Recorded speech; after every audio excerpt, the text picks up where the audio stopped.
Hello and welcome to the DPO Urine Collection Procedure Training. You found it. Let's get down and dirty.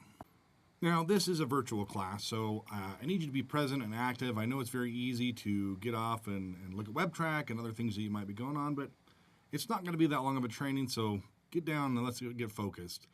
If you don't understand something, I encourage you to take notes, as you can ask me, but I'm not going to listen to you, so you better take those notes so you can ask your sergeant or a supervisor. And remember, all learning is up to you. Hey, if you didn't know that we have policy regarding urine collection, then you've been ignoring those Power DMS emails that you get every Monday. So just for your reminder, AG 61, unauthorized substance testing. The Utah Department of Corrections utilizes substance testing as a means of monitoring and intervening with unauthorized or illegal substance use in the correctional facilities. All offenders shall be routinely tested for the detection of unauthorized substances. There it is.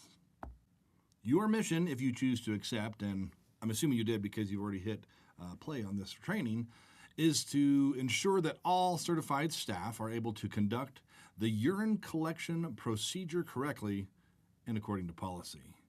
So let's move forward and see what you got. Now let's talk about the urine collection, the basic information.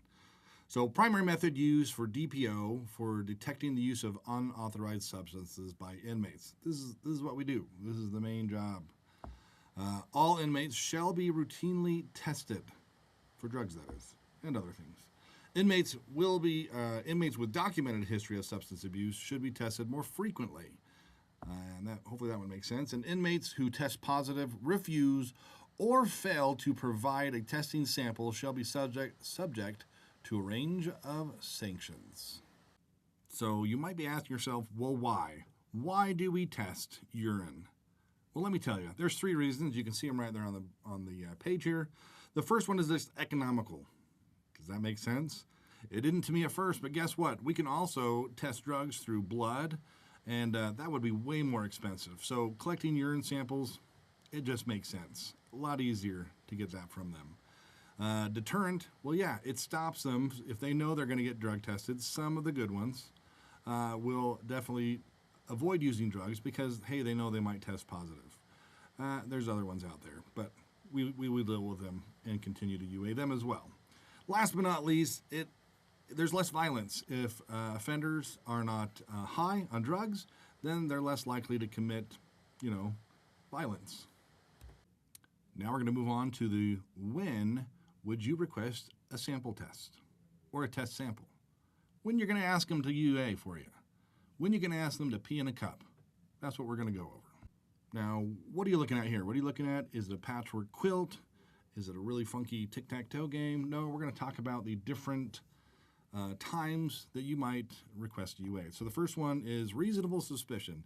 That is that you have reasonable suspicion that an offender may have ingested, inhaled, absorbed, or injected unauthorized substances. The second one popped up there. As part of the monitoring of an offender's substance use treatment program pursuant to a written agreement. There's the other one, as part of participation in other programs throughout the prison or at a county jail. As part of a random screening process, because we do definitely need to be random. Medical examination could be upon request of medical staff or a routine physical examination, medication monitoring, or other medical examinations. There is condition of release in order to enforce a condition of release or supervision as outlined by the Board of Pardons and Parole. Within a period of 60 days prior to an incarceration scheduled release date, that's when we're going to want to do it as well. Target populations such as offenders that use drugs, have a drug history, they have a past history of bringing drugs into the prison. Those are the ones that we want to check. And last but not least is anybody that's had a contact visit. This tends to be a high place. We're doing better about cracking down, but we can always do better. For any other purposes related to safe and secure, orderly management of the facility, that's kind of the catch-all. Go with that gut response, your spidey sense. If you feel like you need to UA, then there's probably a good reason. Now let's move on to the section of what to do before collecting the urine sample. Well, one of the first things that you need to do before gathering that urine sample is you need to gather the equipment and materials that you're going to need to keep yourself safe and to collect the urine properly. So one of those things is a plastic cup, a little sample cup to put the urine in. 2 labels, 1x6 sealing strips. It's going to seal that cup closed after we get the urine in there. 1 label, a 2 1/4 by 7 1/2, precisely those measurements, with offender's information on it. You're going to get the urine screen and lab form that comes from OTRAC, so we'll show that in here in a little bit, and disposable rubber or latex gloves to keep yourself safe. So let me tell you how you're going to print off the urine screen and lab form. That is found in OTRAC. So you log in and you pull up the offender. You're going to click on the left-hand side. There's going to be that substance screen. You might have it at the top of your tabs as well, depending on how you organize your web track. But find the substance tab. Click on the substance tab on the left-hand side. There's the daily test listing. When you click on that, it'll open up a new window that then shows the people on the list. Like it's shown here, there's 2 people there. You're going to print the chain of custody, and that form that you see there to the right is what's going to show up. It's going to have the name of the offender, the USB number, their offender number, both those numbers, current housing unit, all the good information that you need. So hopefully you can find that and print that off. Now you might be asking yourself, hey, I walked around the section and I noticed that inmate, Johnny, was acting a little funny and that we should probably UA him. So how do we add him to that list that we pulled just before? Well, you're going to go back into OTRAC, click on the substance tab again if you exit out of it. You're going to find the test entry there on the left-hand side. It's just a couple below where we did that daily test listing. It's going to pop up that screen that says substance test listing, and you're going to click the little paper with a little sparkly thingy on it. That means a new entry. Then if you look on the right-hand side there it's going to show you a list of a UA entry form. You can click on the chain of custody, print chain of custody, and hit save. That way you can have that chain of custody ready to go to UA that individual. Let's talk about properly completing the urine screen and lab form now that it's printed out. Really focus on this top portion. For some of them, it's going to already be printed out from WebTrack or OTRAC. So you won't have to handwrite it in like it is this form, but if for some reason there's missing information, you can always handwrite that in. The time requested, the time that it's taken, and the date, those will be added on there. Where they live and all that stuff should be there. Urine sample witnessed you're going to put the officer's name that witnessed the urine sample and the officer's ID number, their state, the 6-digit employee ID number. Now, once we've packaged it all up, and we'll talk about that later, but you're going to make sure that you want to make sure, I said make sure twice, so that is really important, that you fill out the chain of custody area. Inmate's name, officer's name, the date that it's been entered into, where you put it, who it was received by, and date as well. So that chain of custody, especially if we come back on getting a dirty UA, or if possible charges are going to happen, this is a really important paperwork. So here's a little bit closer view of that chain of custody area. Make sure you fill out all 4 of these areas, all 4 boxes in the chain of command area. So inmate's name, officer's name, date, to where it went. This one's saying it's in the fridge, UA fridge, received by the officer's name, and then that date to keep that chain of custody ready to go. So here are some of the additional form requirements. They are incident location, like where exactly did the UA get drawn from or taken from. Sample sealing, note that the offender witnessed the sealing process. Usually they initial their initials on the sealing. The incident date and time, accurately timestamp of the collection event. Integrity and cancellation. So if the UA get canceled, we also need to document that. Any signs of dilution or tampering also needs to be documented. Hydration details, like how much water did you give the inmate? or the offender, and the time taken to produce a sample. So from the time of the beginning to the time it took, any medical necessities, indicate medical intervention or attention was if that was required. So these are just some additional things for that form. Well, we talked about what you need before the UA. Now let's talk about how to conduct a urine sample, or how to collect it. Urine samples should be obtained in an area that provides privacy but does not compromise security. You want to make sure you keep eyes on the offender at all times. 2 officers if possible, 1 cover officer. I know this may seem like it's a given, but we need to say it. Only post-certified staff members or approved collection facilities may observe and collect the urine sample. Here we have the first steps of urine collection process. Always wear disposable latex gloves. That's for your protection. 2 UA samples shall be observed and collected by the same gender. Number 3, order an inmate to provide a urine sample. Now, once it's ordered, an inmate is to not leave the officer's presence until the sample is collected or it's been refused. 4, inform the inmate that they have 1 hour to produce that sample. On to step 5, upon request, give the inmate up to 12 ounces of water. If they cannot produce, place the inmate in a secure cell. Upon request, give an inmate additional 12 ounces of water.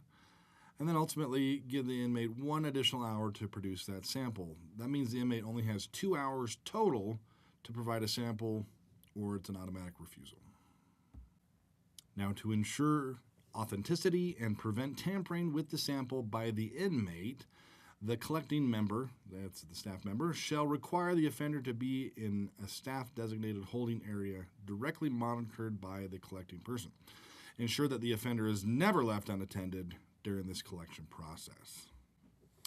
The person collecting may require the inmate to dress in different clothing. Should require offenders to wash their hands vigorously in water and dry their hands on a towel provided by the collecting staff member.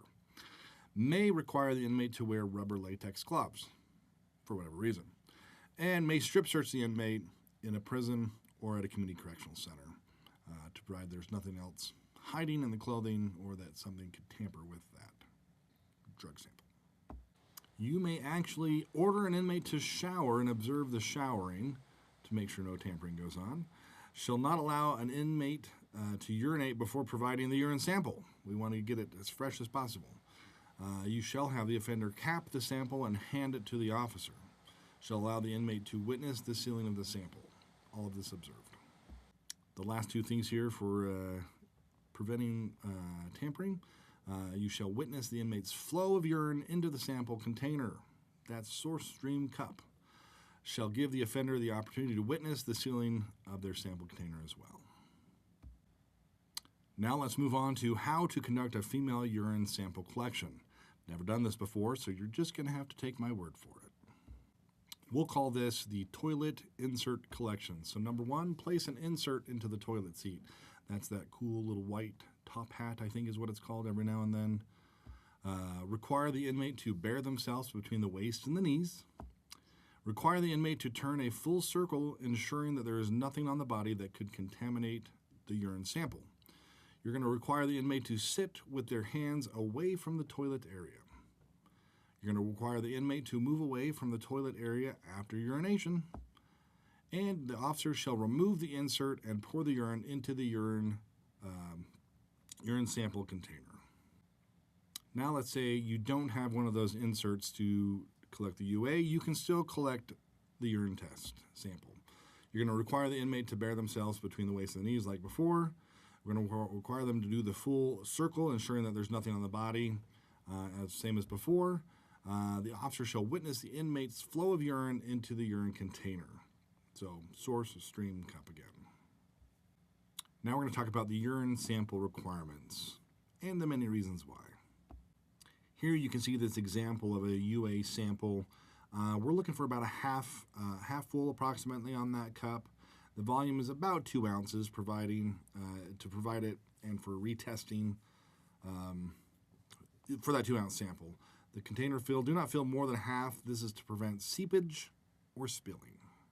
2 fun words to say. Well, now you might be asking yourself, well, what if Johnny is unable to produce a urine sample? We're going to find out. Now, if they cannot produce, there's going to be consequences for this. If the offender is unable to or unwilling to provide a sufficient sample in a single flow or within the 2 hours, or does not utilize or accept the alternative test, the offender shall be written up for refusal, failure to submit to a fluid sample. Now, here's the requirements or the conditions for alternative testing. An offender must have supporting evidence that they require an alternative to a urine testing. 1, ADA recommendation or accommodation, not a recommendation, it's an accommodation. And medical documentation. If either or both are provided, officers may offer an alternative test. Call medical for more information on that. Like any other UA or drug testing sample, you want to make sure you document and report. So document offering alternative testing in the urine report. Important to note, a urine sample may still be required even if an alternative test is provided. So let's talk about the alternative test. Offer an alternative test if a medical condition exists and has been verified by medical documentation. If there is interest of the department, that means to say time constraints, transgender offender, suspected tampering, all these things can lead up to that alternative test. So now you're asking yourself, well, why don't we always do saliva testing? It's way easier. It's a lot easier to get the sample, whatnot, right? The saliva screen test is accurate, but it does not give specific levels of substances and cannot be double tested. So there's some downfalls. It has its place, but that's the main reason why we don't. Now here's a warning to those saliva tests. Alternative tests do have variations, so the instructions may differ depending on the specific make or brand of the provided alternative test. Make sure you read the specific instructions for the alternative test that you're using. Fun fact is, though, I used to tell the women that I would do the saliva test on, I said, if it tastes minty, it probably means you're positive. Usually they always taste minty, so enjoy. All right, we are about to seal the deal on this training. We're going to talk about sealing, labeling, and storing of said urine samples. So step 1, we're going to fix the sealing labels. You're going to make a little X or a cross on top of that cup. Make sure the sides go, the ends go down to the sides of the cup. Forming a little cross there. Step 2, you're going to complete label C. Fill out all required information on that label C, that sticker that's going to go across it there. You're going to affix the information label, wrap the information label around the container, overlapping all 4 of those seals. So it should wrap completely around that cup. Initial the sealing labels across the sealing label, or initial across the sealing labels at the top where they cross. Complete that form. We already showed you the form before. Fill out that urine screen and lab form, especially that chain of custody. Inmate restrictions, make sure the inmate does not touch the sample after it's been sealed. And then tampering protocol, if attempting to alter or contaminate, please indicate that on the lab form and complete the disciplinary report. Now, depending on the situation, what's going on, once that sample has been collected, properly sealed and labeled, it can do one of 2 things. 2, it can go to temporary storage. That's going to be the designated UA fridge in your area. Place the sample in that designated fridge, or it can go to immediate transport to get some on-site testing. So officer transport the sample to the lab as soon as possible. Once, whether they're there, make sure that chain of custody is documented as to where it's gone. So if it's in the UA fridge, that's where you're going to put it as. The officer taking it to the lab will then write the chain of custody for the lab report or the on-site lab. So here we have the invalid sample criteria.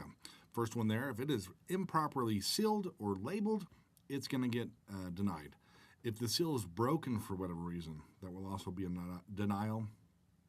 Or the one we probably see the most is incomplete custody form.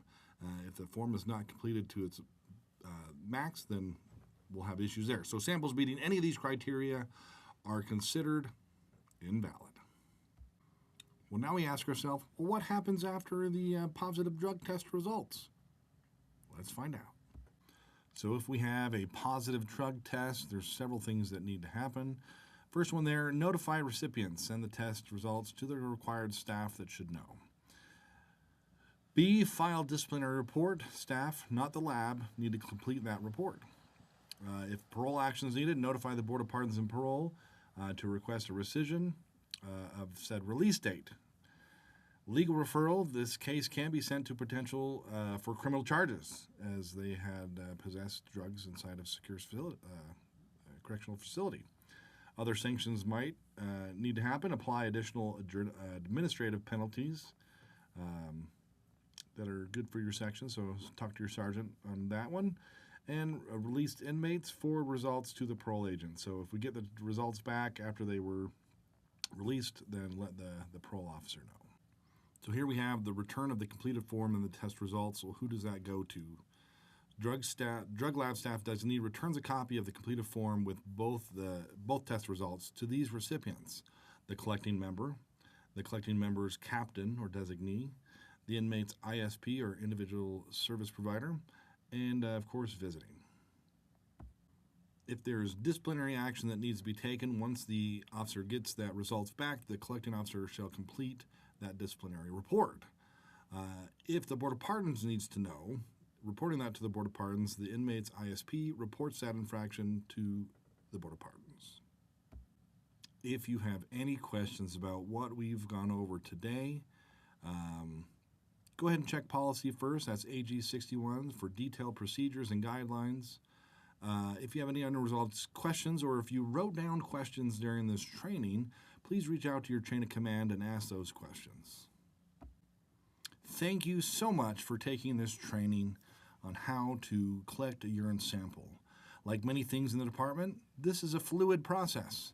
And so, but we want to be consistent about it. So if you're not doing one of these things that we talked about today, consult your chain of command. And hopefully I didn't piss anybody off today.